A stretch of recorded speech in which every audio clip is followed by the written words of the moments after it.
nós seguíssemos esta ordem para quem nos ouve... Mas é esta ordem que estamos a seguir, não é? Não, esses reparos que você está a fazer, eu acho que cabem melhor mais adiante, porque acho que realmente há coisas sobre as quais precisamos de esclarecimentos.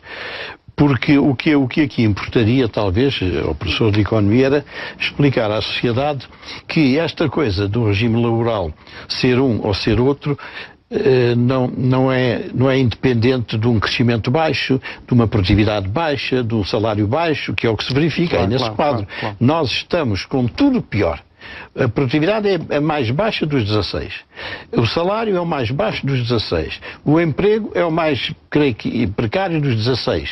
Quer dizer, isto, qualquer pessoa, enfim, normal como nós, que não nos dedicamos a estes problemas, não relacionamos o regime legal laboral com esta realidade. O crescimento do PIB, a bondade do emprego, a produtividade, e isso é que eu acho que é muito importante para a maior parte das pessoas. Não há relação nenhuma entre uma coisa e outra. Está bem, mas a minha dúvida é se efetivamente há, Dr. Medina Carreira, não é? Isto há de ter explicação. Diz logo, os alemães não são parecidos connosco. Pronto. Os patrões, se calhar, também não são parecidos connosco. Os sindicatos também, se calhar, não são parecidos connosco. Quer dizer, isto, através de números, dá, digamos, uma tendência geral.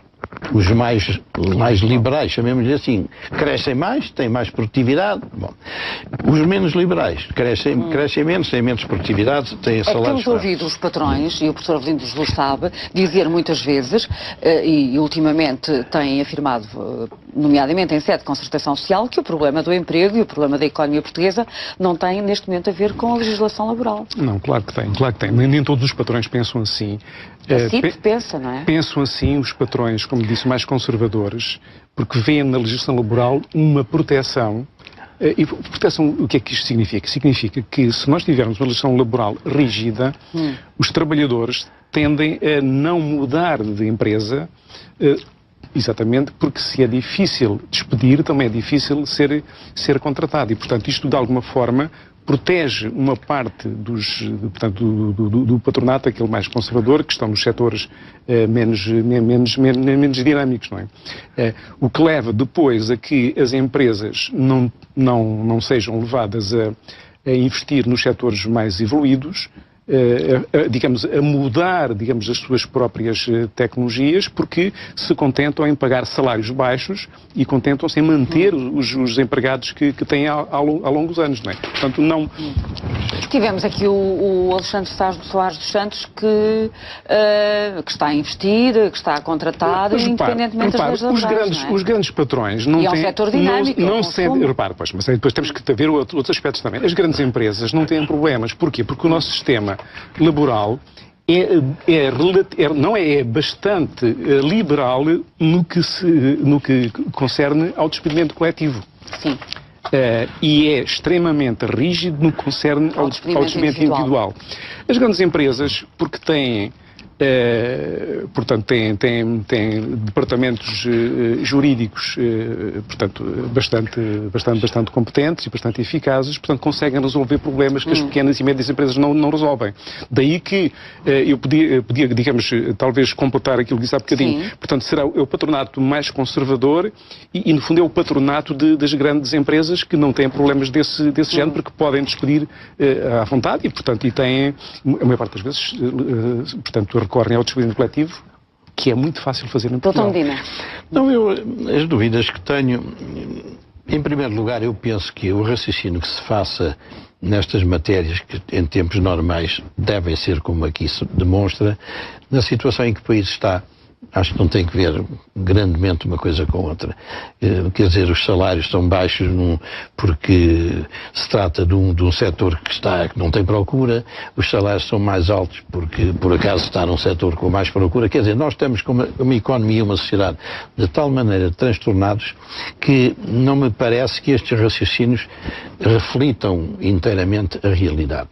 Por outro lado, eu ponho esta dúvida. Quando nós olhamos para este problema colocado deste modo, diríamos, mas então, e a preparação dos empresários? Porque há empresários que estão analfabetos. Eu não estou de acordo consigo. Não, mas está bem. Não estou. Eu sei que tem outro trabalho. Eu tenho outro sobre... Eu sei. Em geral, em toda a Europa, tirando alguns países que, se quiserem, depois eu posso lhes dizer quais são, em geral, os patrões têm uma formação académica inferior ao dos empregados. Isso sim. na maior parte dos casos é assim, não é? Sim. Eu julgo que não é, vamos ver, a formação dos nossos patrões reflete a formação geral da nossa população. Portanto, os nossos patrões não são particularmente menos bem formados do que acontece nos estrangeiros. Portanto, de facto, as habilitações académicas dos nossos patrões é baixa, porque a nossa população tem habilitações baixas. Sim. Portanto, os nossos patrões não estão particularmente mal posicionados desse ponto. Ou como é que nós estamos? O que é que quer dizer com bom mau? Não, em relação aos empresários. Nós podemos dizer que temos efetivamente bons empresários se olharmos para o nosso tecido económico, em que creio que mais de 70% das nossas empresas são pequenas e médias empresas. Mais. Mais de 70%, não é? Mais. Portanto, e é em relação a essas que se tem colocado o problema do aumento do desemprego. São tão bons ou tão piores como a nossa população em geral, como o país. Portanto, não são particularmente menos dotados do que acontece no exterior. O que eu digo é o seguinte, a menor capacidade do empregado poderia ser suprida através de um empresário mais esclarecido, mais dinâmico, mais arrumado, ou não? Mas eu julgo que isso não é o nosso problema, quer dizer, eu julgo que para já nós não temos falta de empreendedores.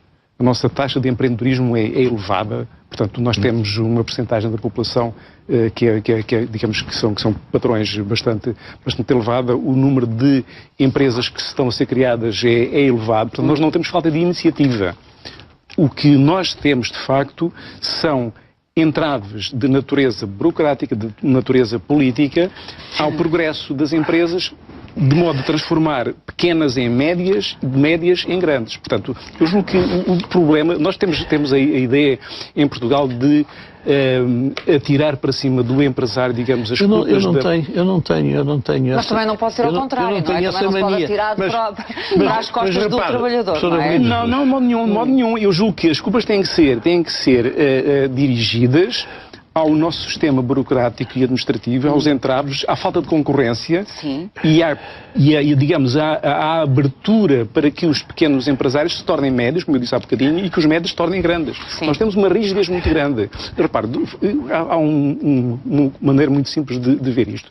Se você for ver a lista das 500 maiores empresas em Portugal, e fizer essa comparação num período de 10 anos, vê que elas são as mesmas.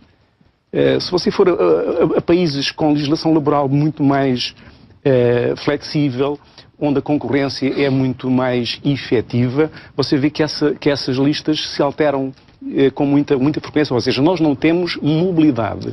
A falta de flexibilidade na legislação laboral, na concorrência, leva a que não haja mobilidade no mundo empresarial.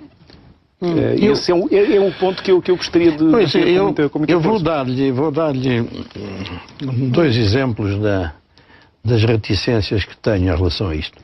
Nos últimos 10, 15 anos, a economia portuguesa sofreu o desaparecimento de uma grande parte da indústria. Aquela indústria foi criada ao abrigo da EFTA, ou do acordo com a EFTA, desapareceu praticamente. E não foi só em Portugal que uma parte da indústria desapareceu, é um fenómeno europeu, porque as empresas saíram para outros sítios no mundo onde a mão de obra é mais barata. Bom, isto, fatalmente, que esta mudança, porque quem estava empregado numa empresa dessas, de automóveis ou de pneus ou não sei o quê, tinha uma produtividade maior, pela própria natureza do bem que produzia. É diferente o que se produz em valor quando se monta ou se produz um automóvel do que um sujeito a lavar pratos. É assim. Por outro lado, há uma deficiência conhecida... Mas pode-se comparar também, Dr. Medina? Não, é comparado, porque você estiver a lavar pratos, aquilo que lhe pagam é muito menos que se você estiver a montar um automóvel. Sim. Por conseguinte, a passagem da indústria para os serviços desqualificados ou de baixa qualificação, não foi só aqui nos Estados Unidos, provocou o mesmo fenómeno. Provocou uma redução... Bom, e um fenómeno que está relacionado com a grande crise financeira, porque para suprir o abaixamento dos salários nos Estados Unidos, o Alan Greenspan criou aquela política do dinheiro fácil, depois deu-se a isso. Bom, outra coisa que Que era na altura o Presidente da Reserva Federal Americana, do Banco Central. Outra coisa, as nossas empresas, desde que eu trabalhava dentro das empresas, têm uma característica, creio, comum. São muito têm capitais próprios muito exigentes. Não é só uma grande dependência do financiamento bancário. Mas não é só agora. É desde sempre. Até por razões fiscais, noutros tempos, não interessava pôr dinheiro dentro das empresas, era melhor deixar fora as empresas, ganhava-se nos impostos. Mas estes são fatores que eu suponho que pesam neste resultado total. Quer dizer que a produtividade do trabalho é baixa. E isto creio que não é aplicável ao país no estado em que está, porque este país hoje não tem lógica nenhuma. Por exemplo, na construção civil, haveria com certeza muito bons empresários. Aquilo ficou tudo em cacos, com o desaparecimento da... Digamos, o panorama não é tão negro como está a traçar. Sr. Professor, o senhor não vai para as eleições, para não? Não, é que eu agora ouço um discurso que é muito eleições europeias. Agora até ao milagre económico, enfim, está tudo ótimo, a gente vai deitar fora as ajudas da Europa, é que o país está a enlouquecer agora com a aproximação das eleições. Claro. Estou a brincar consigo, como sabem de ver, felizmente não está nisso. Vamos ver, a situação não é tão negra na área industrial como o Dr. Medina descreve? Exatamente. Porquê? Porque a indústria, o setor industrial fragmentou-se. Hoje em dia, há setores que nós incluímos nos serviços que são setores que fornecem a indústria e que há 20 anos atrás estavam integradas nas empresas. Ou seja, a indústria é mais importante, tem um peso maior do que as estatísticas deixam fazer crer. Mas têm falido muitas empresas, centenas e centenas de empresas. Mas a produção industrial... Este milhão de desempregados não é obra do acaso, não é? Claro, mas a nossa produção industrial tem vindo a aumentar e tem vindo a melhorar e, portanto, não é dos últimos 2, 3 anos, portanto, já tem vindo a aumentar nos últimos... Mas o que é que a gente aqui faz? Mas a produção industrial tem vindo a aumentar?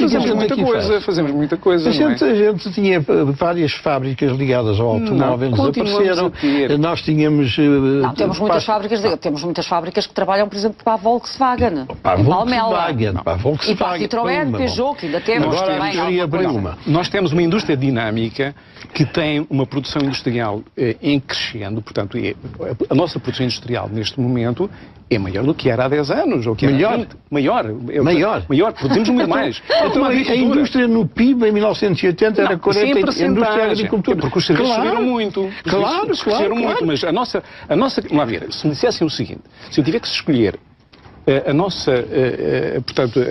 nossa indústria agora, ou a nossa indústria há 10 anos, eu escolhi agora, porque é claramente muito mais dinâmico, muito mais... O Dr. Medina não está a concordar nada com o professor Gonçalves. Nem eu, nem a Europa. Claro. Sabe que há dias soou a campainha na Comissão Europeia. Até fiquei surpreendido com uma visão tão dinâmica. É que na Europa diz que agora a primeira prioridade é a reindustrialização da Europa. Porque ela se desindustrializou com a China e com tantas outras coisas. Como é natural, um sujeito tenha dinheiro. Se o puser na China, ganha 1 milhão. Se o puser aqui em Santarém, ganha 100 mil. Porque assim vai para a China. As coisas não voltam para trás. Eu julgo que há uma...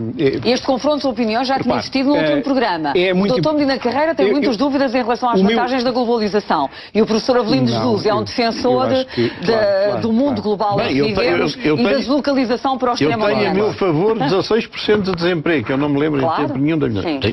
É que esta satisfação que os economistas têm, esteve cá um colega seu, também professor, aqui há uns meses, que eu dizia, mas então e esta falta toda que nunca mais vai trabalhar, não tem emprego? Isto não é um drama? Repare, se me disser que a nossa indústria e os nossos setores não estão equilibrados neste sentido, nós temos setores protegidos, temos setores que foram inflacionados devido à política de crédito, o setor da construção sumiu desmesuradamente, há outros setores protegidos que também cresceram desmesuradamente e, portanto, agora estamos, digamos, na fase em que em que estão desprotegidos. Em que estão desprotegidos e o desemprego está aí. Portanto, há um desequilíbrio. Portanto, a relação entre os setores é má, não é boa. Portanto, devido ao facto de não ter havido concorrência, de ter havido um excesso de crédito, um excesso de protecionismo. O Estado tem os seus setores, tem os seus empresários, tem os seus amigos, protege estes, desprotege aqueles, e, portanto, há uma distorção na nossa estrutura económica e na estrutura industrial. Daí que haja, de facto, esses problemas de... Deixa-me aqui pôr-lhe um problema. Há dias eu fiquei surpreendido porque houve um trimestre em que Portugal foi o país que mais cresceu na Europa. Eu às vezes tenho a impressão que aparecem os alcoólicos